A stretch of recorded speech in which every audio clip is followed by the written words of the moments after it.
Does the word money make his breath shorten the way it sometimes tightens yours, like a hand around the throat of peace?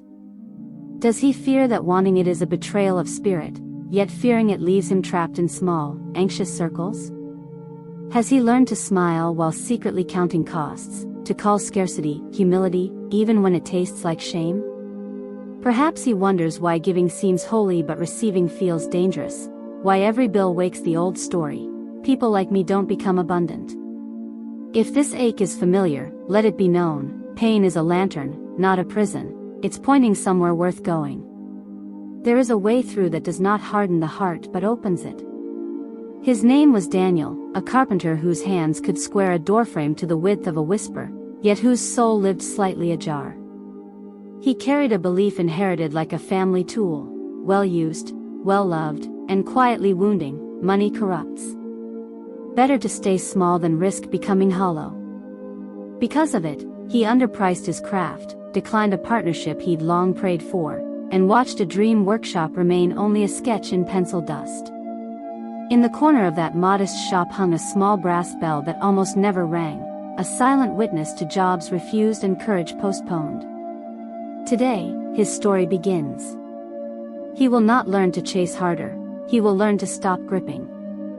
The Buddhist insight that meets him is simple and severe as a clean line of grain: release the hunger, and flow returns, because need clenches, and open hands can finally receive. He will discover sufficiency as a living practice, generosity as a way of breathing, and work as a vow rather than a scramble. Walk with Daniel now, his turning might become your own. Welcome to Zen Companion, where stillness speaks, and stories mend the soul.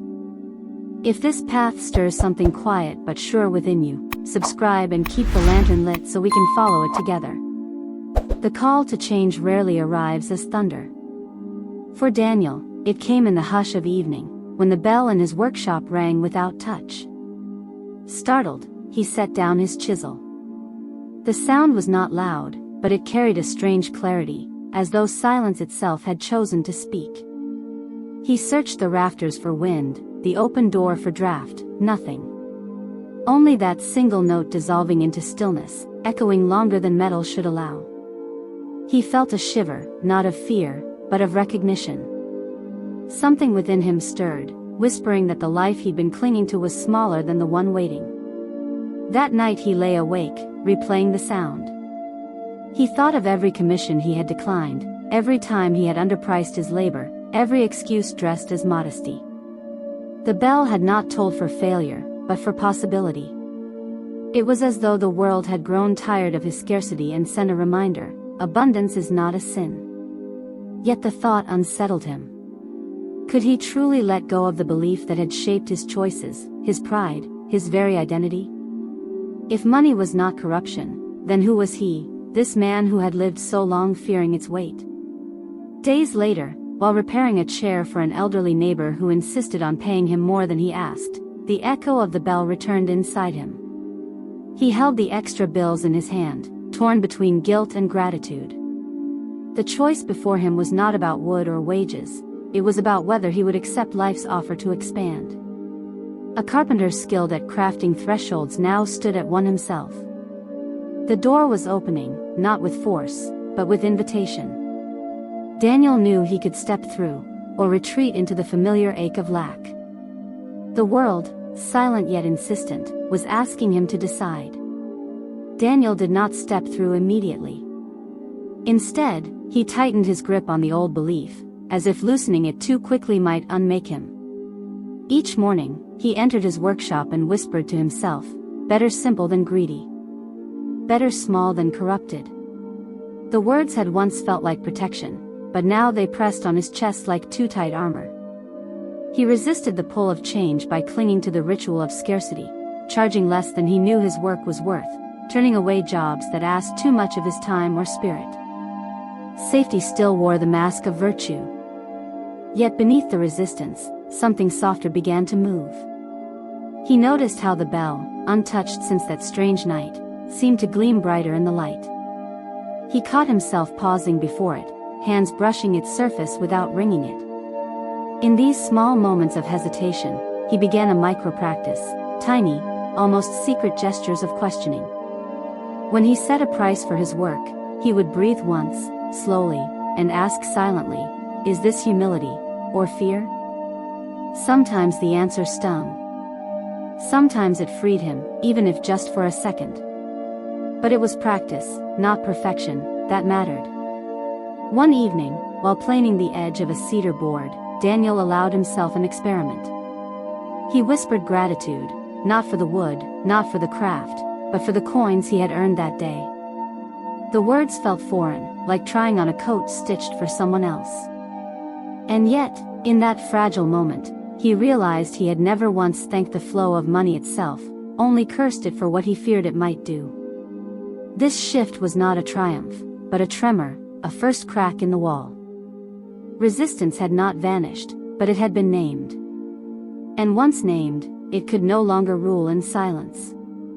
Late one afternoon, as golden light spilled through the workshop windows, Daniel met her, the guide he did not know he needed. She appeared quietly, a stranger with eyes that held both patience and fire, carrying nothing but a small satchel of wooden beads. She did not speak of wealth or morality, but of balance, of the pulse of life in each small act, and how attachment to fear could make even abundance heavy. Her presence was a mirror, calm, unjudging, yet impossible to ignore. Daniel felt exposed, as if the years of self-imposed austerity had been peeled away in silence. She led him to a simple exercise, a ritual more felt than understood. "Place your hands on what you fear and bless it," she said softly, her voice a wind in still leaves. He touched a coin, a tool, a scrap of wood, letting gratitude flow over each without expectation. And then, without ceremony, she told him stories of those who had learned to receive without guilt, whose lives had unfolded not by clinging, but by openness. The wisdom was subtle, not preachy, woven into gestures, into breathing, into noticing. Daniel felt a shift, small but undeniable, like a tremor beneath the floorboards of his soul. He realized that fear had shaped his craft as much as skill, and that a liberated hand could build not only objects, but possibilities. The guide smiled, seeming to vanish as softly as she arrived, leaving only her gift, an understanding that abundance is a reflection, not a prize. As the light faded, Daniel lingered with the memory of her presence, the sound of the bell echoing faintly in his mind. A whisper rose within him, almost a prayer, "I am ready to touch the flow, even if it trembles." And with that, he felt the first stirrings of courage, an invitation to step beyond limitation, to begin moving toward the life that had long called quietly from the edges of his own hands. Share this light with a heart seeking truth. The very next morning, Daniel rose with a quiet determination that surprised him. He decided to take a first conscious step, a symbolic action that would test the belief he had carried for decades, that money was dangerous, corrupting, or spiritually unclean. In his workshop, he cleared a small table, placing a single candle in the center. Around it, he arranged a handful of coins he had earned but never truly acknowledged.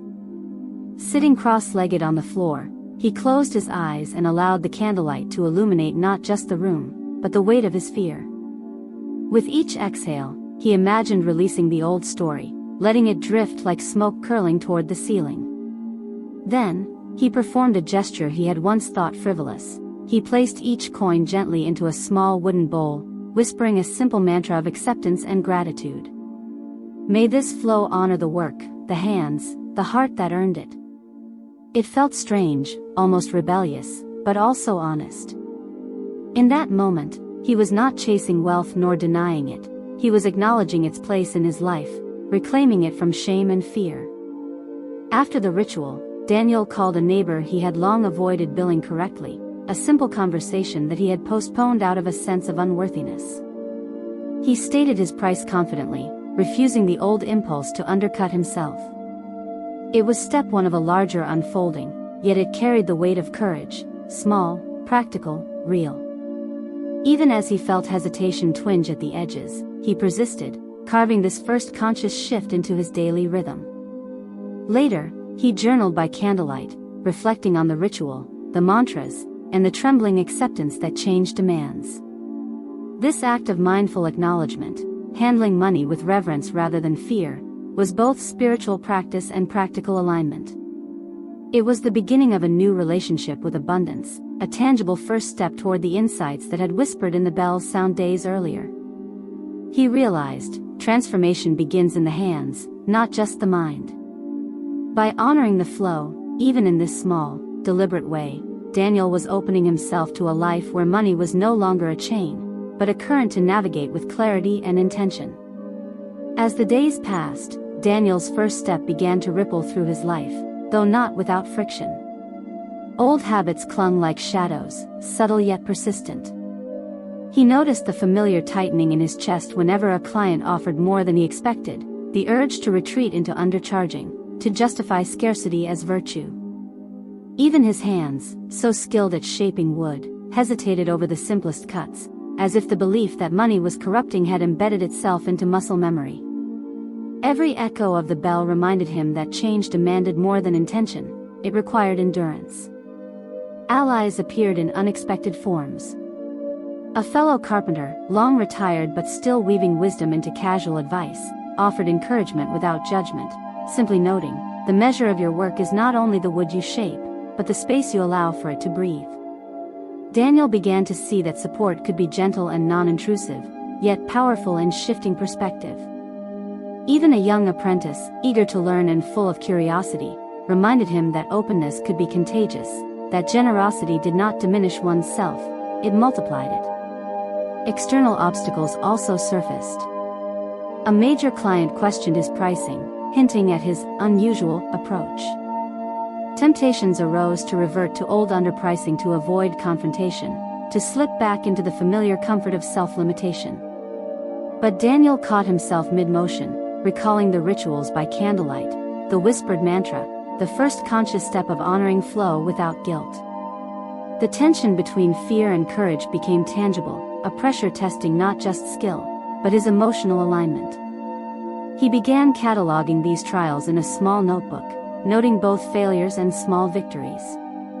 Each obstacle became a teacher, a missed payment was an exercise in patience, a difficult conversation a practice in integrity, a moment of hesitation a chance to witness his own fear without judgment. Through these trials, Daniel learned to navigate the unseen currents that shaped his life, finding subtle allies in moments of reflection, nature, and human connection.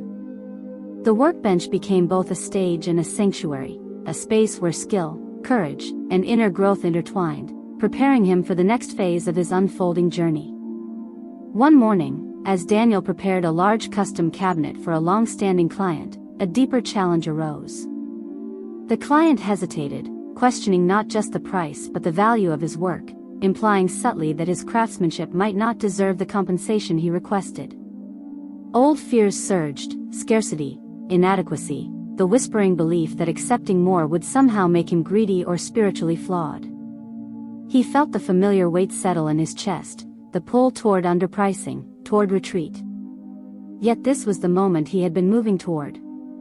Drawing on the insights he had gathered, the quiet lessons of the bell, the ritual with the coins, the guidance of the mysterious visitor, Daniel paused. He inhaled, grounding himself in the rhythm of his breath, and then, as if lifting the fear from his shoulders, he spoke clearly, calmly, and with presence. He explained the care, time, and skill embedded in every joint, every plane, every finish. He let the value of his labor stand without apology. And then, with a gesture he had practiced in secrecy, he placed a single coin in the palm of his hand, closing his fingers around it, whispering gratitude for both its presence and the courage it symbolized. This was step 2 of his awakening, a conscious application of learning in the face of friction. It was not a dramatic transformation, but a measured act of alignment, proof that theory without practice is only illusion. He also took a small, deliberate action. He documented his pricing rationale in a ledger, reflecting both on the practical fairness and the spiritual honesty of his work. In doing so, Daniel honored not only his craft but himself, refusing to let fear dictate the flow of abundance. By evening, he sat quietly in his workshop, a candle flickering against the shadows. The coin in the wooden bowl felt heavier somehow, charged with intention and recognition. He realized that courage was cumulative, built not in grand gestures but in these repeated, intentional choices. Each act of standing firm, each whisper of gratitude, each acknowledgement of value, wove together into a tapestry of transformation that could no longer be undone. He was learning to move through life with presence, not fear, letting the river of abundance flow through hands once closed, now steadily opening. One morning, as Daniel prepared a large custom cabinet for a long-standing client, a deeper challenge arose. The client hesitated, questioning not just the price but the value of his work, implying subtly that his craftsmanship might not deserve the compensation he requested. Old fears surged: scarcity, inadequacy, the whispering belief that accepting more would somehow make him greedy or spiritually flawed. He felt the familiar weight settle in his chest, the pull toward underpricing, toward retreat. Yet this was the moment he had been moving toward.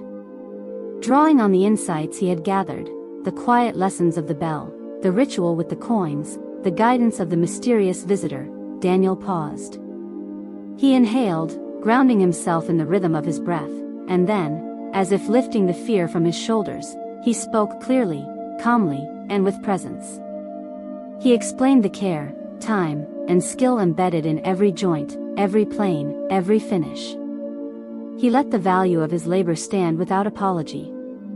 And then, with a gesture he had practiced in secrecy, he placed a single coin in the palm of his hand, closing his fingers around it, whispering gratitude for both its presence and the courage it symbolized. This was step 2 of his awakening, a conscious application of learning in the face of friction. It was not a dramatic transformation, but a measured act of alignment, proof that theory without practice is only illusion. He also took a small, deliberate action. He documented his pricing rationale in a ledger, reflecting both on the practical fairness and the spiritual honesty of his work. In doing so, Daniel honored not only his craft but himself, refusing to let fear dictate the flow of abundance. By evening, he sat quietly in his workshop, a candle flickering against the shadows. The coin in the wooden bowl felt heavier somehow, charged with intention and recognition. He realized that courage was cumulative, built not in grand gestures but in these repeated, intentional choices. Each act of standing firm, each whisper of gratitude, each acknowledgement of value, wove together into a tapestry of transformation that could no longer be undone. He was learning to move through life with presence, not fear, letting the river of abundance flow through hands once closed, now steadily opening. Weeks into his new practice, Daniel faced a quiet crisis. A shipment of rare wood he had been counting on was delayed indefinitely, jeopardizing a major project that would have brought both recognition and financial stability. Frustration rose like smoke in his chest, and old narratives whispered insistently, "See? You can't rely on the flow. You're meant to struggle. This is why money betrays the faithful." The familiar tightness threatened to undo all the tender shifts he had made. But as he sat by the window that evening, candlelight flickering across his workbench, something inside shifted. He remembered the stranger's words, the rituals by the coin bowl, the whisper of the bell. Instead of resisting or succumbing, he chose a different path, to act with openness despite uncertainty. He walked barefoot to the forest behind his workshop, letting the cool earth press into his soles. He collected fallen leaves and stones, arranging them in a small spiral on the forest floor, murmuring gratitude for what was present rather than what was absent.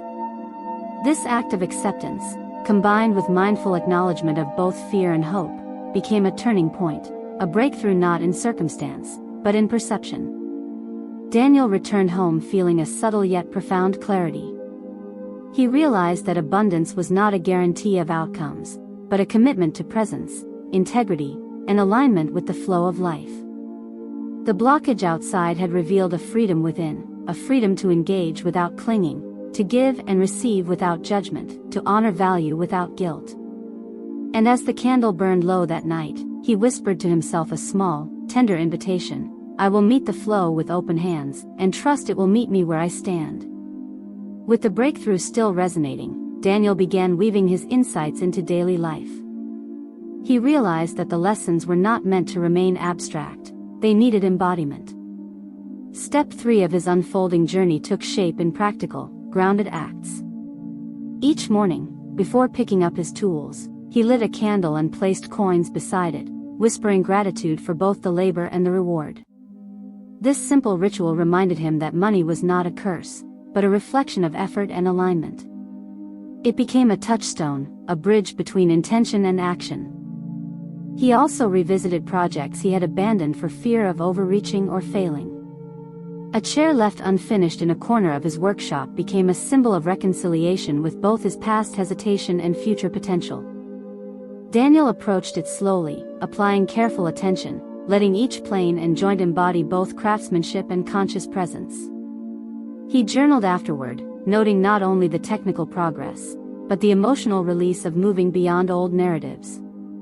The act of finishing what he had once feared mirrored the larger shift in his relationship with abundance, accepting what life offered, without judgment or guilt. Beyond his workbench, he began to address relationships subtly affected by his scarcity mindset. He reached out to a fellow artisan who had once offered advice he dismissed, expressing sincere gratitude and sharing his recent realizations. In these gestures, he discovered that integration was not only internal, it rippled outward. The act of consciously applying lessons in both professional and personal realms strengthened his confidence, aligning belief with practice. By the week's end, Daniel noticed a quiet harmony in his routine. Meditation, gratitude rituals, and intentional acknowledgement of value became seamless, habitual, yet alive with awareness. Each small step, lighting the candle, finishing a chair, honoring the flow of coins, compounded into a sense of alignment he had never known. His inner landscape felt lighter, more open, yet grounded in reality.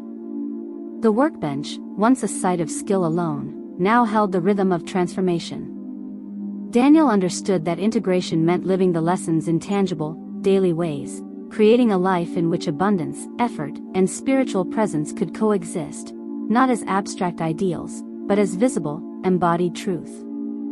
A few days later, Daniel faced a tangible test of his newfound alignment. A local community center approached him with a request to build a set of handcrafted benches for a charitable event. The budget was modest, the timeline tight, and the project required not only his technical skill but a commitment to honesty about pricing. In the past, he might have declined, convinced that doing so would risk financial imbalance or compromise his principles.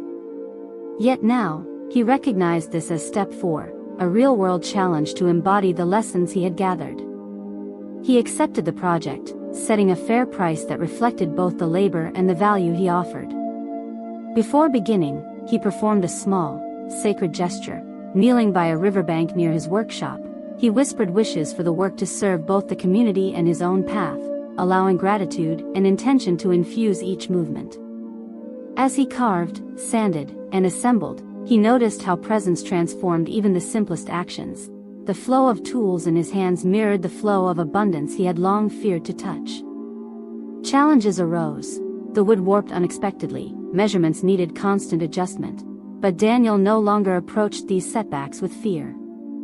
Instead, he paused, breathed, and asked himself how each obstacle could be met with creativity and integrity. When a mistake forced him to reorder materials, he approached the supplier honestly, acknowledging the oversight and paying promptly, trusting that transparency and diligence were as much a part of prosperity as money itself. By the time the benches were completed, Daniel recognized that his relationship with abundance had evolved beyond rituals and intentions. It had become lived experience. He had tested the principles he had embraced in the sacred and the practical, and they had held. The coins in his wooden bowl no longer symbolized guilt or fear. They represented trust, flow, and alignment. Each bench, each act, each choice was now a living testament to the transformation he had worked to embody. He looked at the final product with quiet satisfaction, knowing the test was not about perfection, but about the courage to act in harmony with his evolving truth. In the weeks that followed, Daniel began to embody the new truth he had been cultivating. The fears and doubts that had once shadowed every decision no longer held dominion over him. Each day, his rituals, lighting candles by the coin bowl, whispering gratitude into the river, meditating beside the forest spiral, were no longer exercises in courage, but expressions of a life aligned. He felt lighter, not because abundance had arrived as a windfall, but because his inner resistance had softened, and flow could enter without obstruction. He noticed subtle shifts in his relationships and his craft. Clients approached him with renewed trust, sensing the authenticity now embedded in both his work and his presence. He completed projects he had long feared to touch, each one infused with a conscious respect for value, both monetary and spiritual. Even the smallest gestures, handing a coin to a neighbor with genuine acknowledgement, offering guidance to a younger artisan, felt sacred, extensions of the alignment he had cultivated within. This embodiment extended beyond the workshop. Daniel walked through daily life with a sense of grounded confidence, recognizing that prosperity was as much about generosity and intention as it was about earnings. He could receive without shame, give without hesitation, and approach uncertainty without fear. The lessons had crystallized into a lived philosophy. Abundance flows naturally when the heart and hands are open, when fear is acknowledged but not obeyed, and when each action is carried out with mindful presence. Sitting by candlelight one evening, Daniel reflected on the journey, the resistance, the rituals, the trials, and the breakthroughs. He realized that he had not only transformed his relationship with money, but had reshaped the way he engaged with the world itself.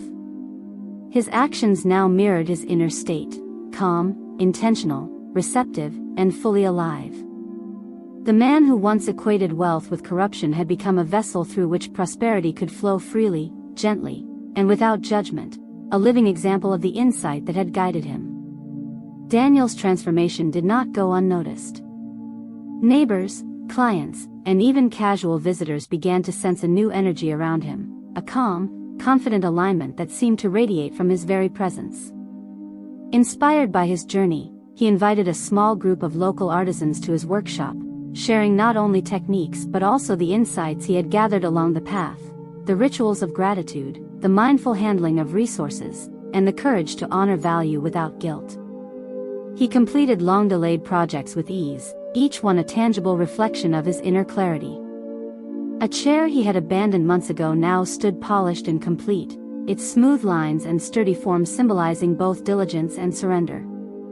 He also began mentoring a young apprentice who had once watched him work from a distance, teaching not just craftsmanship but the subtle art of presence, gratitude, and conscious acceptance. Through these acts, Daniel became a living example of prosperity as a state of being, not just a financial measure. In his personal life, he noticed subtle shifts as well.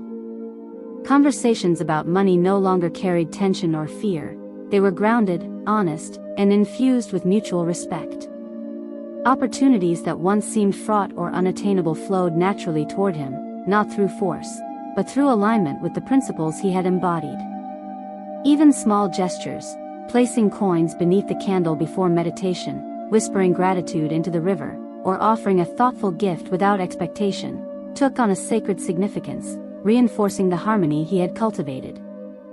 Finally, as the sun set over his workshop one evening, Daniel looked around at the space he had transformed. The benches, the tools, the coins, and even the soft flicker of candlelight all reflected a life lived in conscious flow. He smiled, knowing that the journey was ongoing, but that he had integrated the teachings fully into both work and being. If this story has touched your heart, share this light with others seeking truth, subscribe to walk further along this path together, and leave your voice in the comments to honor the flow that guides us all.